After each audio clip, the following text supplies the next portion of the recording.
그리스도의 절대 사랑의 망대를 실현한 70인 제자 호세아라는 제목으로 말씀 선포하겠습니다.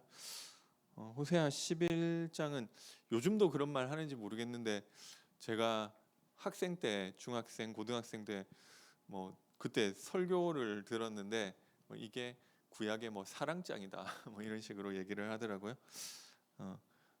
저희는 이게 막 성경을 그렇게 막 이렇게 읽어가는 게 아니니까 그런 얘기를 안 하는데 요즘도 그런 얘기를 하는지 모르겠습니다.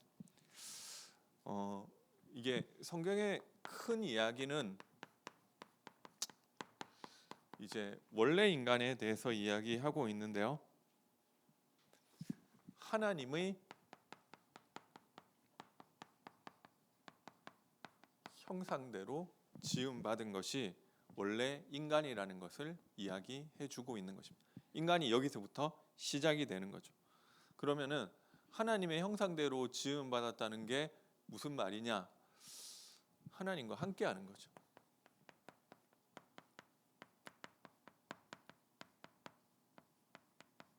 하나님이 형상이 있어야 하나님과 함께 할 수 있죠. 하나님과 함께 한다는 것은 하나님을 나에게 맞추는 것이 아니라 우리 인간이 하나님 중심으로 살도록 만들어진 존재라는 것입니다. 그런데 이 창세기에서 성경에서 알려주고 있는 창세기에서 알려주기도 하고 성경 전체에서 이야기하고 있는 인간의 죄라는 것이 여기서 이탈됐다는 거죠. 내 생각이 더 중요한 거예요. 그래서 이 나 중심으로 인간이 살게 됐는데 이것을 가지고 이 원죄라고 하는 것입니다. 그래서 여기서 나타나는 인간의 모습은 이 순종인데 여기서 나타나는 인간의 모습은 이 불순종으로 바뀌어진 것입니다. 오늘 본문에 읽지는 않았지만 하나님이 호세아에게 이상한 요구를 하시는데요.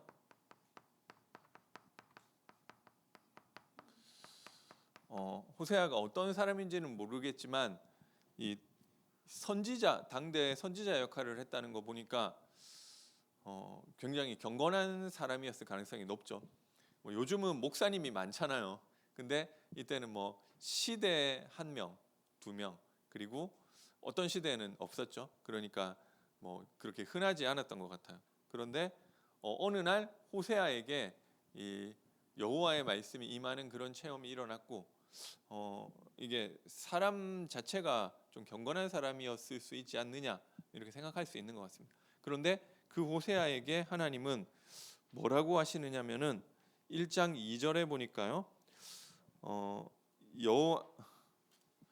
여호와께서 처음 호세아에게 말씀하실 때 처음 이제 하나님이 말씀을 하시는 거예요. 여호와께서 호세아에게 이르시되 너는 가서 음란한 여자를 맞이하여 음란한 자식들을 낳으라. 이 나라가 여호와를 떠나 크게 음란함이니라. 그죠? 음란한 여자를 찾아서 음란한 이 자식들을 낳아라. 이 사람이 이 가정이 중요하잖아요. 근데 이상한 이런 이야기를 하는 거예요. 음란한 여자라는 것은 뭔가 이제 몸 파는 이제 율락녀, 창녀를 이야기하는 것 같아요. 상식적으로 납득이 안 되고 이해가 안 되는 얘기란 말이에요. 아니 하나님이 나를 사랑하시고 나에게 좋은 거 주셔야 되는데 이상한 요구를 한다는 거죠. 그런데 이 나의 한 번뿐인 내 인생 소중한 인생인데 내가 이거 해야 돼? 그죠? 그래 그냥 자식도 아니고 음란한 여자랑 결혼해서 음란한 자식들을 낳으라.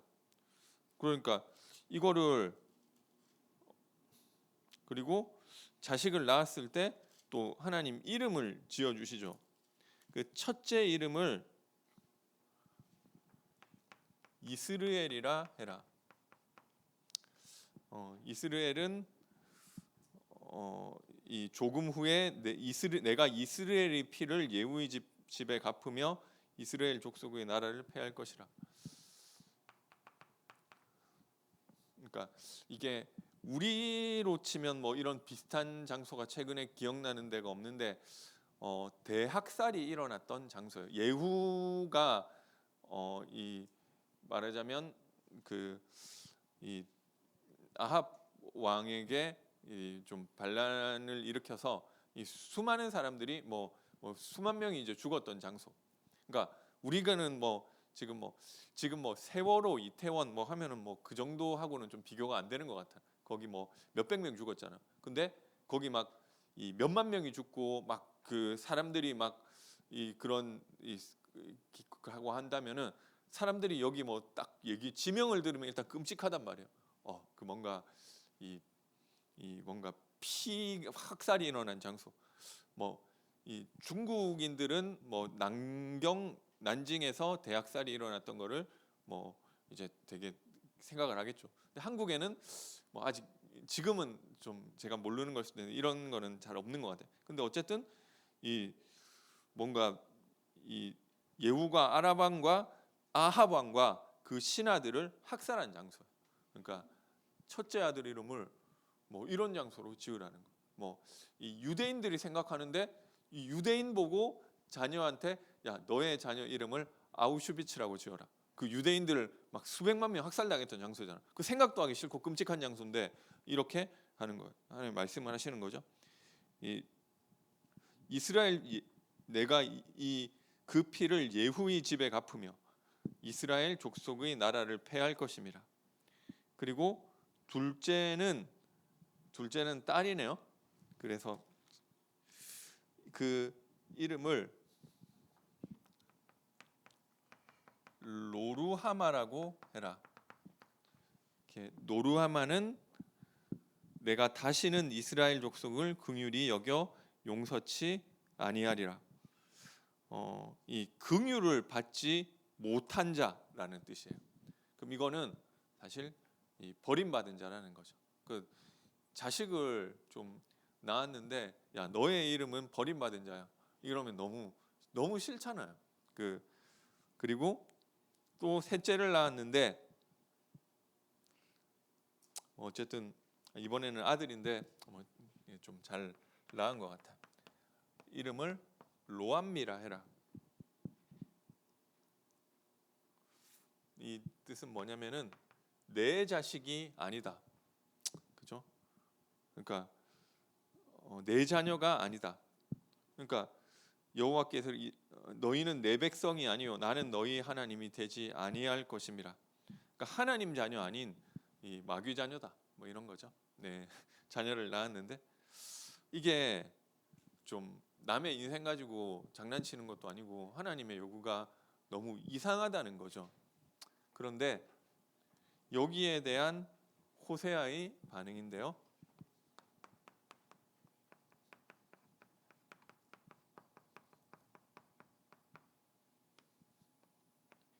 이에 가서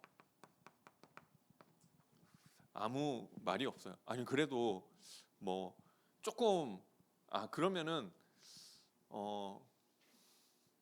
좀 창녀까지는 그렇고 좀 이게 좀 그냥 뭔가 타협안을 제시할 수 있잖아요. 그리고 여기 이건 너무 심하다 하나님 이런 건 어떨까요? 아니면 그럼 하나님이 그래도 그렇게 하라고 하면 그때 가서 그렇게 하겠습니다. 이런 얘기들이 없어요. 그냥 네 그죠? 이게 말 떨어지자마자 아무 토달지 않고 그냥 바보같이 순종하는 거예요.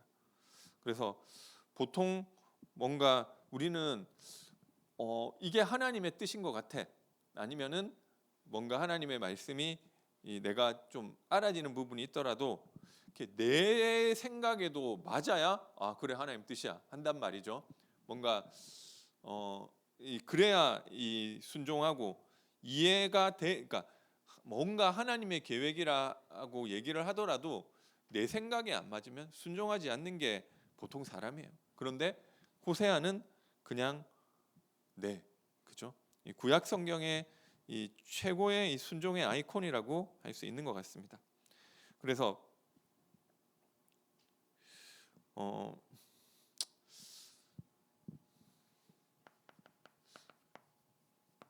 왜 그러면 하나님이 이런 요구를 하셨느냐? 하나님은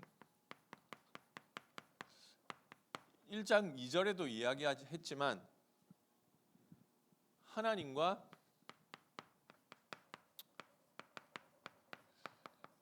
심정이 통하는 자를 찾으시는 것입니다. 이 심정이라는 말이 사실 그 한나가 한 이야기죠. 엘리라는 제사장이 막 이 한나가 대낮에 성전에 가가지고 막 이 기도를 하는데 막 술 취한 뭔가 이 하나님과 하나님의 심정이 이해가 되고 하니까 막 이 기도를 하니까 아니 낮부터 술 마시느냐고 이렇게 얘기를 하니까 내가 술 취한 게 아니라 내가 하나님과 심정이 통한 거라고 이런 이야기를 하죠. 그래서 이게 우리 신앙생활에서 제일 중요한 부분이고요.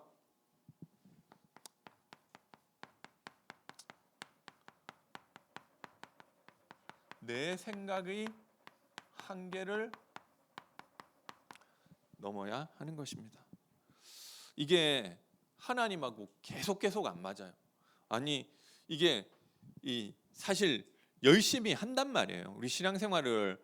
그런데 이 마지막까지도 하나님이 왜 나에게 이렇게 하셨는지 모르겠다 하고 이 죽는 사람도 많아요.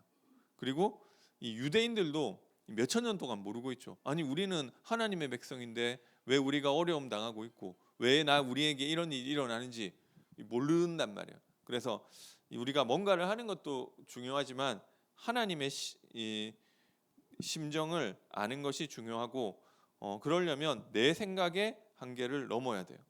보통은 내 생각 때문에 하나님의 요구에 순종하지 못한단 말이죠.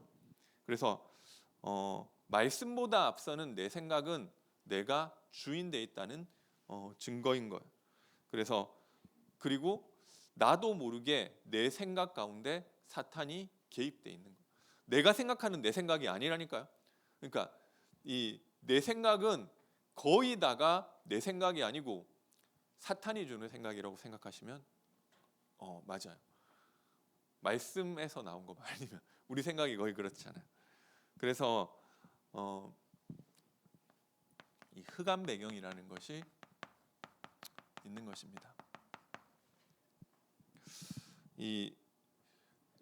이게 나는 정확하게 본다고 하는데 이 나를 정확하게 우리 이 사실적으로 보지 못하게 만들고 하나님의 뜻과 계획을 깨닫지 못하게 하는 것입니다. 그래서 내 생각이라는 올무에 자신을 가두게 되는 것입니다. 이게 모른다니까요. 알면 안 그러겠죠. 근데 유대인들은 내가 하나님을 위하는 거라고 생각을 했어요. 예수님을 죽이면서까지. 그리고 이 복음을 초대교회를 핍박하면서 하나님 앞에 기도하는 그 결단하는 거죠. 아, 내가 저 율법 필요 없다는 저 바울이라는 사람을 죽이지 않으면 먹지도 마시지도 않겠다. 이렇게 그게 하나님을 향한 열심이었단 말이죠. 그리고 뭔가 이 세례 요한 얘기를 했는데요. 이 끝까지 마지막에 깨달았는지 모르겠지만 이 세례 요한도 중간에 의문을 가진단 말이에요. 아니 이 중간에 제자들을 보내서 예수님한테 물어보죠. 당신이 진짜 오시리라고 한 그 그리스도 맞느냐? 아니면은 우리가 다른 일을 기다려야 되느냐? 그게 뭐냐면은 아니 그리스도가 왔으면은 뭔가 이 지금 헤롯과 이 나쁜 무리들을 빨리 물리치고 그리고 나처럼 이 정의를 부르짖는 사람을 구해주고 그러니까 그때 세례 요한이 감옥에 갇혀 있었단 말이죠. 이 헤롯이 자기 형수 취한 거를 이거 어떻게 그렇게 할 수 있느냐 지적을 하다가 근데 그리스도가 왔으면은 자기를 구해주고 뭔가 사회 개혁적인 이런 것들을 해야지 왜 아무것도 안 하고 그냥 뭐 병자들 만나고 창녀들 만나고 세리들 만나고 가끔가다 병 고치고 뭐 그러고 있느냐? 너 능력 있으면 뭔가 그리스도 일을 해야 될 거 아니냐? 너 진짜 그리스도 맞아? 아니면은 우리가 다른 사람 기다려야 돼? 이거를 이 내 생각으로 그리스도를 보니까 예수님 하는 일이 하나도 이해가 안 된다는 거죠. 우리도 마찬가지죠. 내 생각 가지고 하나님이 어떻게 이럴 수 있지? 하나도 이해가 안 되는 거죠. 근데 거기에 대해서 예수님이 뭐라고 대답하시느냐면은 뭐 이사야서에 예언된 내용을 이야기하죠. 뭐 병든 자가 뭐 안진뱅이가 일어나고 소경이 눈을 뜨고 뭐 이 가난한 자에게 복음이 선포된다 하라. 나는 그리스도 일 제대로 하고 있고 너 생각이 잘못된 거야. 그죠? 이거를 하나님 알게 하시는 거죠. 그리고 이 예수님 공생에서의 사역도 유대인이 가지고 있었던 잘못된 생각들을 깨트리는 내용이었었단 말이죠. 그래서 나는 하나님을 위한 거라고 생각하는데 이게 다 왜곡되어 있는 경우가 너무 많아요. 그래서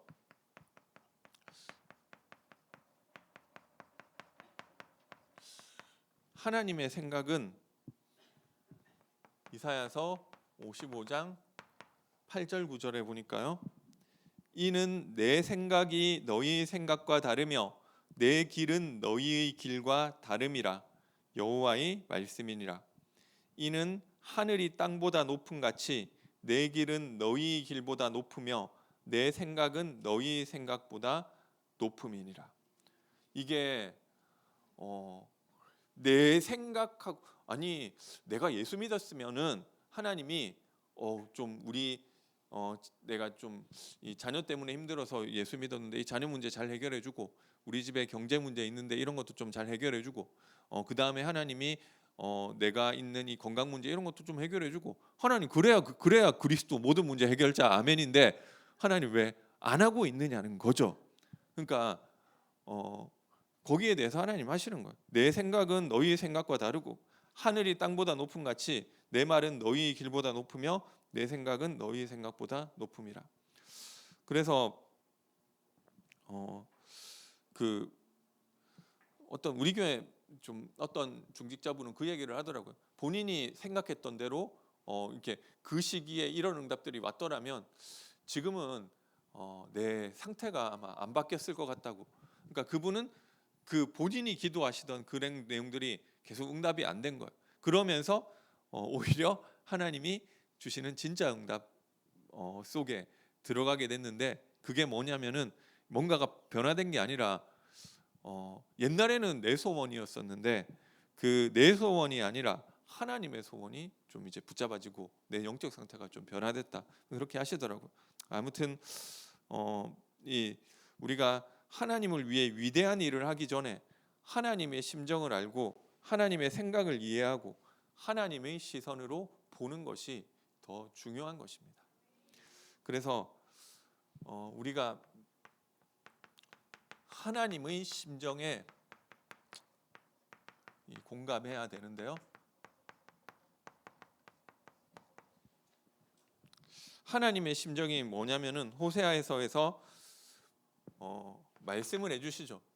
1장 2절에 여호와께서 처음 호세아에게 말씀하실 때 여호와께서 호세아에게 이르시되 너는 가서 음란한 여자를 맞이하여 음란한 자식들을 낳으라. 왜 그러냐? 이 나라가 여호와를 떠나 크게 음란함이니라 하시니. 그죠? 그리고 3장 1절에는 여호와께서 내게 이르시되 이스라엘 자손이 다른 신을 섬기고 건포도 과자를 즐길지라도 여호와가 그들을 사랑하나니 너는 또 가서 타인의 사랑을 받아 음녀가 된 그 여자를 사랑하라 하시기로. 이게 하나님의 마음이라는 거죠. 그리고 오늘 11장 8절 9절에도 이 하나님이 이게 앞에는 와가지고 이 답답해가지고 이런저런 얘기를 하지만 최종적으로 하시는 말씀은 11장 8절 9절에 내가 어찌 너를 놓겠느냐 이스라엘이여 내가 너를 어찌 버리겠느냐. 그래서 이게 하나님의 마음, 포기하지 않는 하나님의 마음인 거예요. 그래서 이 호세아에게 하나님의 마음을 알리시는 것입니다. 그래서 이스라엘 백성이 하나님을 떠나 영적으로 음란하고 우상 숭배하고 말씀 놓치고 육신 물질 중심으로 살지만 하나님은 여전히 그들을 사랑하신다. 그리고 호세아 4장 6절에는 내 백성이 이 지식이 없어서 망하는도다. 없음으로 망하는도다. 내가 지식을 버렸으니 나도 너를 버려 내 제사장이 되지 못하게 할 것이요 내 하나님의 율법을 잊었으니 나도 내 자녀들을 잊어버리라. 여기서 이 지식이라는 것은 이 뭐 원어로는 야다라고 하는데요. 이게 그냥 뭐 아는 정도가 아니라 이 동침해서 아는 것을 안다고 하더라고요. 그래서 이 하나님의 관심과 소원과 심정을 이해 못하면 결국 망할 수밖에 없고 하나님과 심정이 통하고 하나님의 소원을 소원하시는 일을 이 내 환경과 상관없이 생을 걸고 순종할 수 있는 사람이 되기를 하나님은 원하시는 것입니다. 그래서 우리가 하나님의 심정으로 현장을 보아야겠습니다. 호세아를 향한 하나님의 요구는 사랑받을 자격 없는 그 고매를 너가 용서하고 끝까지 사랑하라는 것입니다. 그러면은 호세아의 인생은 어떻게 되느냐? 그렇게 끝까지 이상한 사실 우리 이혼 많이 하는데 이혼 요구 대부분이 바람이잖아요. 아니 뭔가 불륜이나 이런 거잖아요. 근데 그게 아니라 그 정도 수준이 아니죠. 근데 이거를 끝까지 너가 용서하고 사랑해라. 이게 하나님의 요구인 거예요. 그러면은 본인은 얼마나 자식까지 낳아놓고 어디 도망가가지고 이러고 있는데 그거 찾아오니까 또 나가고 또 집 나가고 이러고 있단 말이죠. 얼마나 속이 타겠어요. 그러면서 이 호세아는 그럼 내 인생이 너무 이상해지잖아요. 근데 뭐라고 얘기를 하느냐면 여기서 하나님이 주시는 은혜가 있는 거예요. 제가 예전에 글에 본 적이 있거든요. 제가 대학 가니까 이 부모님하고 안 살잖아요. 그리고 혼자 산단 말이죠. 그리고 집에서 또 생활비를 보내줬어요. 그러니까 일단은 제가 막 돈을 막 펑펑 써대는 게 아니니까 생활비 있으면은 좀 아껴 쓰면은 그냥 특별한 경제적인 문제가 없다는 거죠. 그리고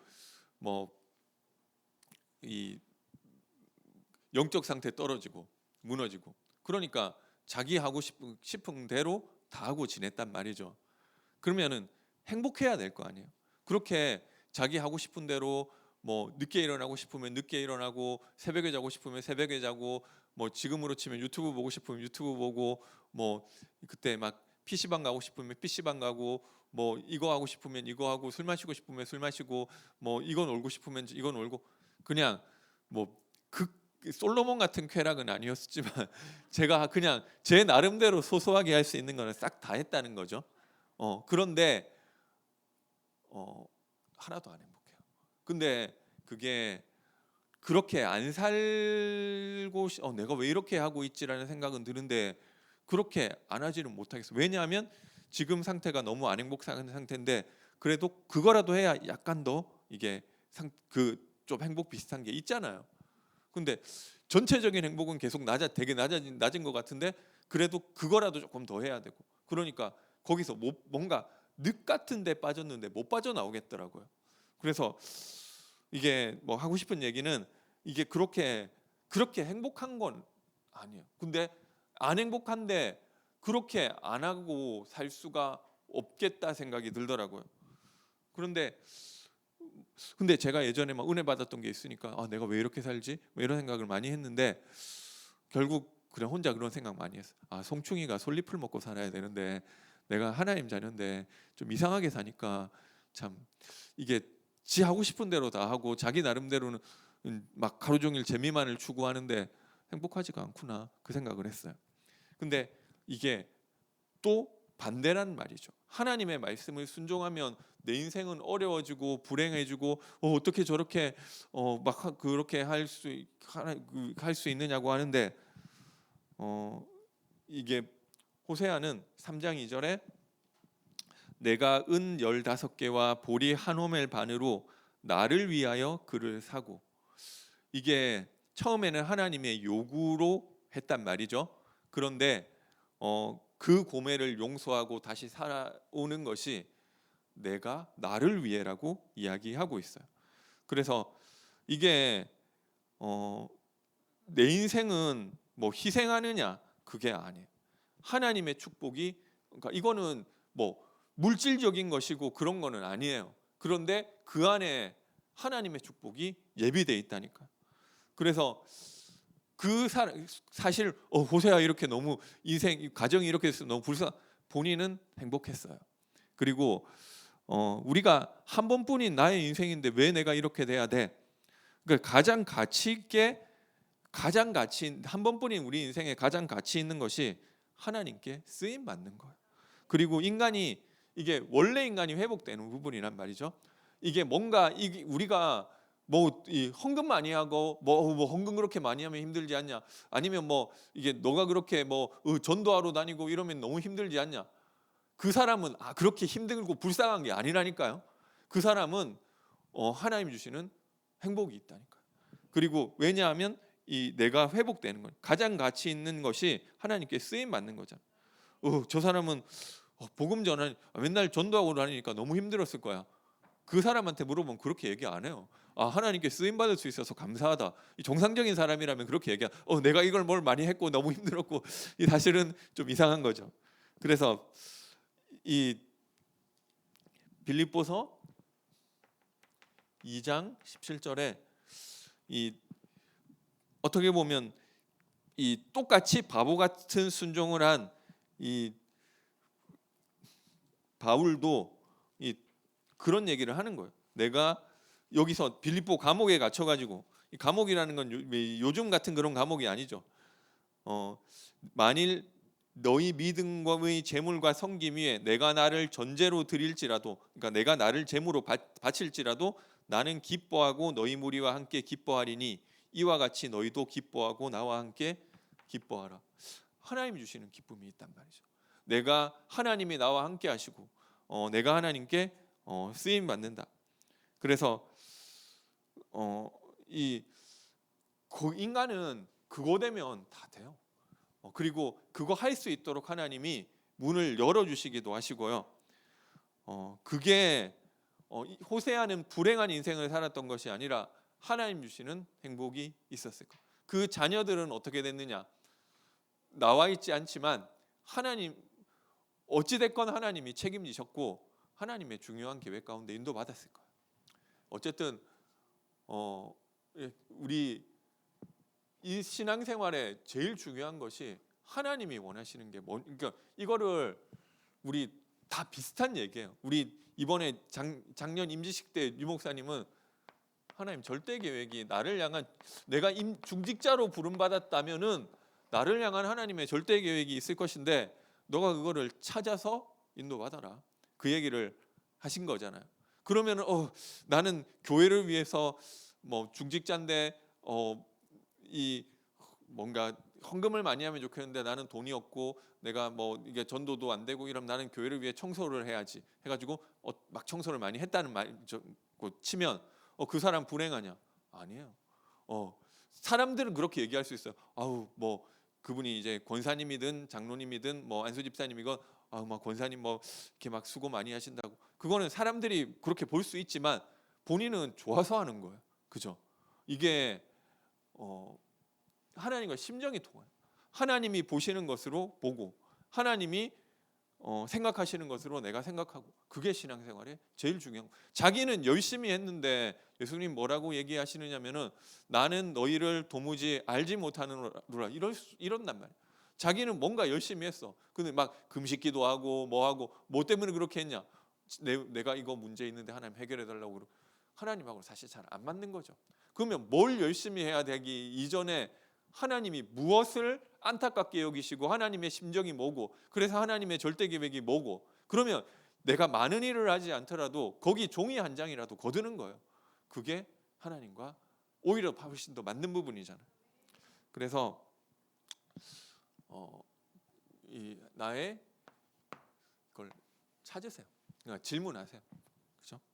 이거를 보니까 제가 성도님들 이 포럼도 들어보고 제가 또 다락방하면서 들어보고 하니까 한 번만에 하나님 나에게 원하시는 게 뭐 딱 다 나오지는 않지만 인도 받으시는 분들은 다 정리돼 있어요.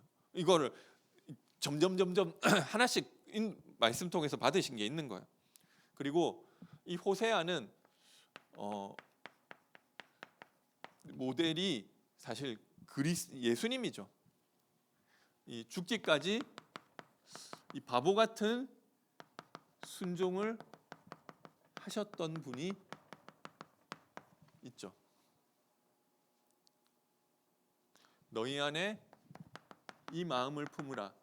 곧 그리스도 예수의 마음이니 그는 근본 하나님과 본체시나 하나님과 동등됨을 여기지 아니하시고 오히려 자신을 낮춰 종의 형상을 입고 죽기까지 순종하셨으니 그러므로 하나님이 그를 지극히 높여 모든 이름 위에 뛰어난 이름을 주시고 만물을 그의 발 아래 모든 만물을 무릎 꿇게 하셨다. 그래서 사실 호세아라는 것이 히브리어인데 뭐 여호수아도 마찬가지고요. 이 헬라어로 예수아, 이 히브리어죠.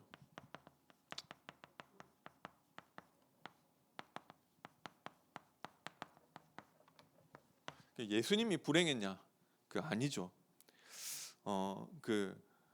물론 내가 죄가 없는데 억울하게 십자가에 못 박혀 죽으셨지만 예수님도 그것을 통해서 하나님 주시는 십자가를 지는 그 고통이 없지는 않으셨어요. 그렇지만 행복했던 분. 그리고 계속 이 호세아에서도 그 예수님에 대한 내용들을 이야기를 하죠. 아까 읽었는데 이 호세아 11장 1절에는 이스라엘이 어렸을 때 내가 사랑하여 내 아들을 애굽에서 불러냈거늘, 이게 무슨 말이냐면 출애굽 이야기죠. 선지자들이 그들을 부를수록 그들은 점점 멀리하고 바알들에게 제사하여 아로 생길 우상 앞에서 분향하였느니라. 그런데 이 구절을 마태복음에서 마태가 인용을 해요. 이스라엘이 어렸을 때 내가 사랑하여 내 아들을 애굽에서 불러, 출애굽을 시켜가지고 하나님이 많은 은혜를 주셨지만 이 이스라엘은 그렇게 끝까지 우상 숭배했다, 이 얘기를 지금 서술하고 있는 게 문맥의 내용인데요.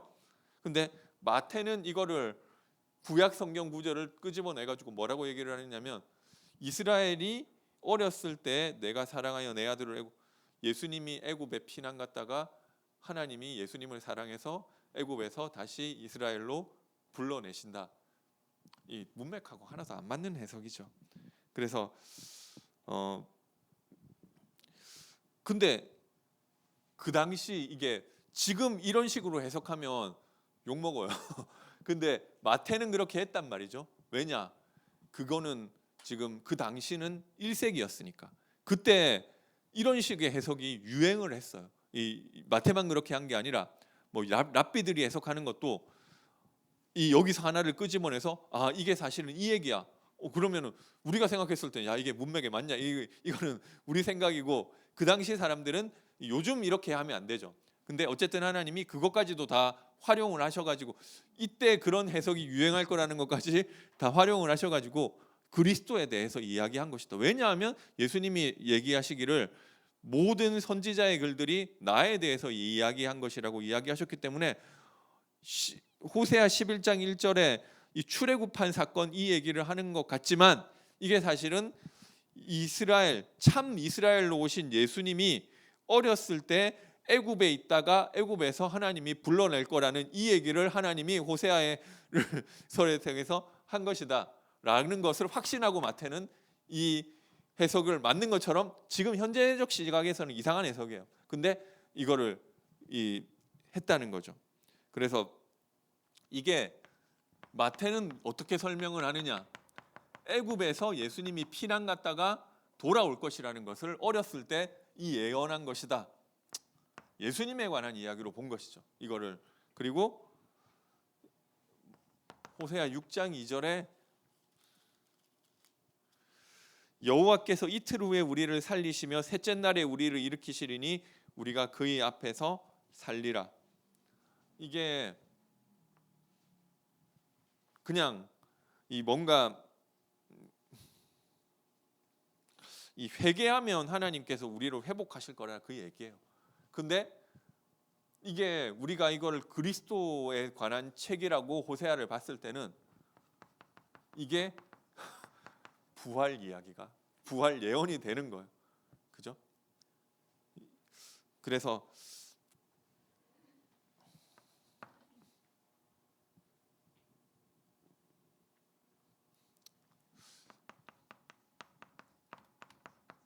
우리가 사랑의 망대의 응답을 받아야겠는데요.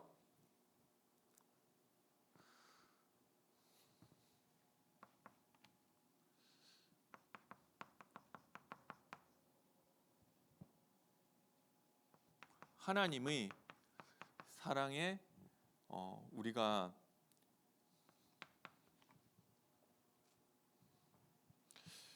사랑을 이제 받은 자죠.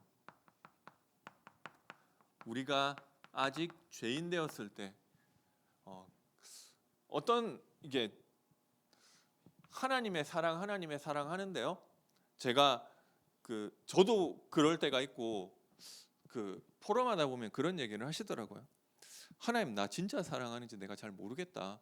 내 인생을 가지고 어떨 때는 좀 하나님이 장난치는 것 같기도 하고 그런 생각을 근데 할 수 있는 거잖아요. 근데 맞아요. 우리 뭔가 하나님 믿으면은 뭔가 짝딱딱딱 잘 돼가면 하나님이 나를 사랑하시는구나. 누구나 그렇게 생각을 하시겠죠. 근데 내 인생에 그런 일들이 일어나는 게 아니고 어떨 때는 어려운 일도 왔다가 어떨 때는 또 하나님이 또 응답도 해줬다가 이런단 말이죠. 우리 인생이. 그러니까 이거 하나님 나 사랑하시나? 이런 거를 생각하게 된다는 거죠. 그런데 이게 어떻게 보면 좀 이상한 밖에서 봤을 때 이상한 얘기가 맞아요. 아니 안 좋은 일 생겼어도 하나님의 뜻이고 좋은 일 생겼어도 하나님의 뜻이고 아니 그러면은 하나님이 없다 하더라도 그렇게 다 해버리면은 이상하지 않느냐 불신자들이 그런 얘기를 하죠. 그래서 신자도 그렇게 생각할 수 있단 말이죠. 근데 거기에 대해서 하나님 말씀하신 거예요.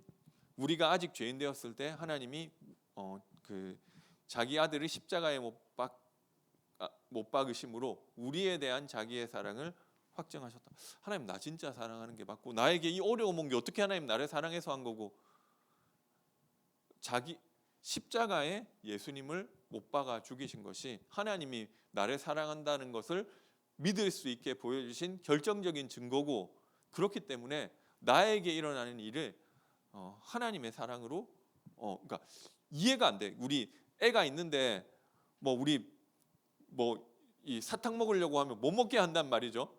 이빨 썩으니까 못 먹어. 그리고 또 좀 라면 먹으려고 하면 못 먹게 한단 말이죠. 우리 엄마는 왜 나를 하려는 것마다 못하게 하느냐 이렇게 생각할 수 있다는 거죠. 그러니까 마찬가지예요. 하나님이 우리에게 그렇게 하실 수 있는데 그래서 우리 엄마는 진짜 우리 엄마 맞나 아니면 나를 어디 다리 밑에서 주워왔나 이렇게 생각을 할 수 있다는 거죠.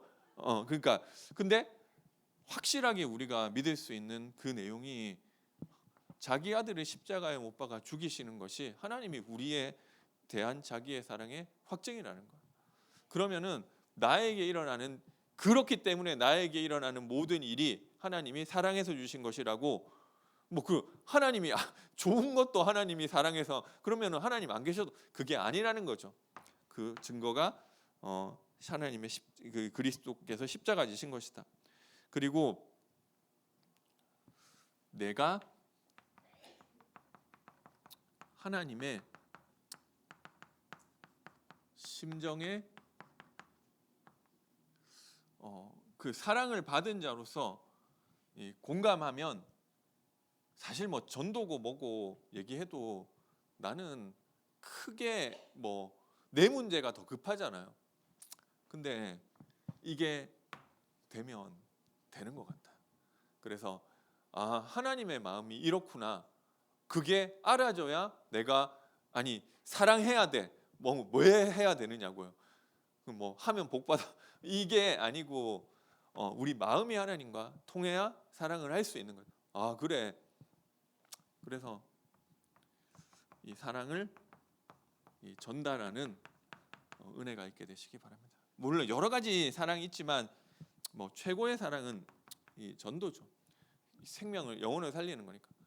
그리고 그렇다고 꼭 전도만 사랑이다 이렇게 얘기하기도 또 어려운 것 같아요. 우리 교회도 보면 뭐 여기 복지센터도 있고 한데 뭐 그분들 저기 막 여러 가지 어려운 부분들을 육신적으로 돕는 사람도 어딘가 있어야 될 거 아니에요. 근데 문제는 뭐 육신적으로만 돕고 영혼을 전혀 안 살린다. 그럼 그게 좀 사랑이 아니다 하는 거지.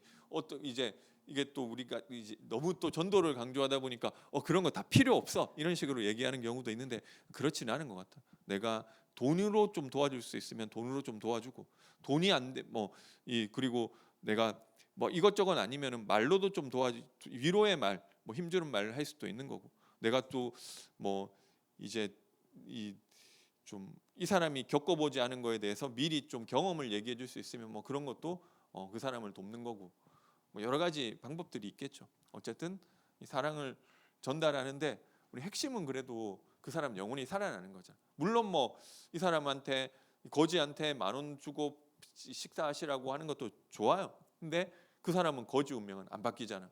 그러니까 10,000원을 주더라도 이 궁극적으로는 영혼을 살리는 것을 생각을 하는 거죠. 그래서 이 응답 받게 되시기 바라겠습니다. 결론 말씀드리겠습니다.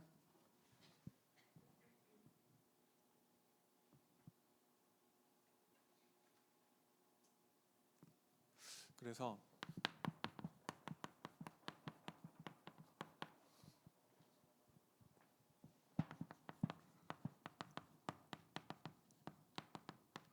어떻게 하면 하나님의 심정을 알 수 있느냐? 특별한 거 없어요. 내가 예배를 통해서 하나님의 말씀, 마음을 전달받는 거예요. 그죠? 그리고 그것을 내가 혼자 또 이제 내 것으로 붙잡는 거죠. 그리고 이 말씀에 순종하게 되시기 바랍니다. 이게 이거는 누구나 그렇게 하려고 생각을 하실 거예요. 하나님이 나에게 나타나 가지고 저도 그렇게 생각했단 말이죠. 뭔가 뭐 아브라함한테 하셨던 것처럼 내 아들 독자 이삭을 바치라고 하면 있으면은 그렇게 할 수 있다. 제가 그렇게 생각했어요. 근데 문제는 하나님이 내 눈앞에 나타나 가지고 그렇게 얘기하는 일이 없다는 거죠. 그러니까 이게 이 순종이라는 게 일단 말씀에 순종하고요.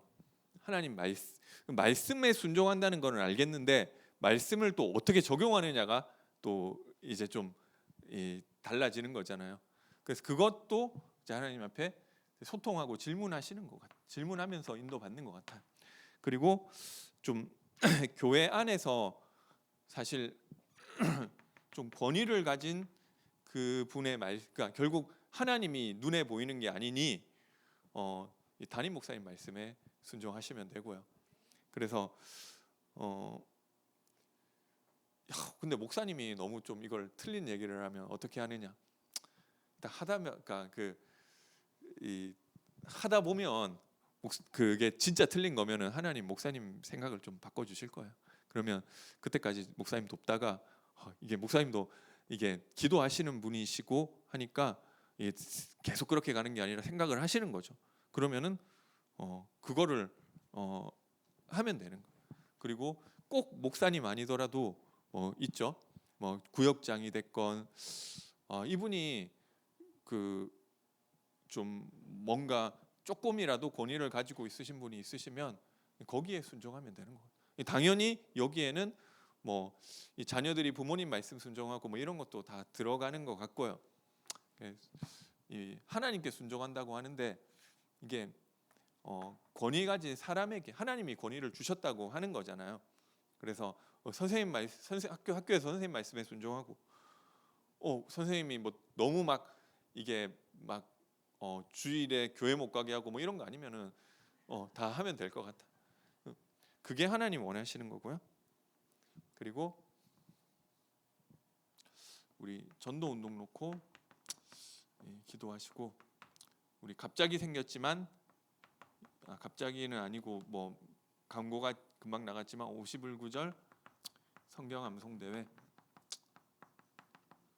성구 암송 하시면서 하나님의 마음에 어떠한지 좀 생각해 보시면 되겠습니다. 제가 기도하겠습니다. 사랑의 하나님, 은혜와 사랑을 감사드립니다. 하나님의 마음을 알게 하시고 하나님과 심정이 통하게 하시며, 그래서 그 사랑을 받은 사람으로서 나도 사랑을 전달하는 망대의 축복을 누리게 하여 주옵소서.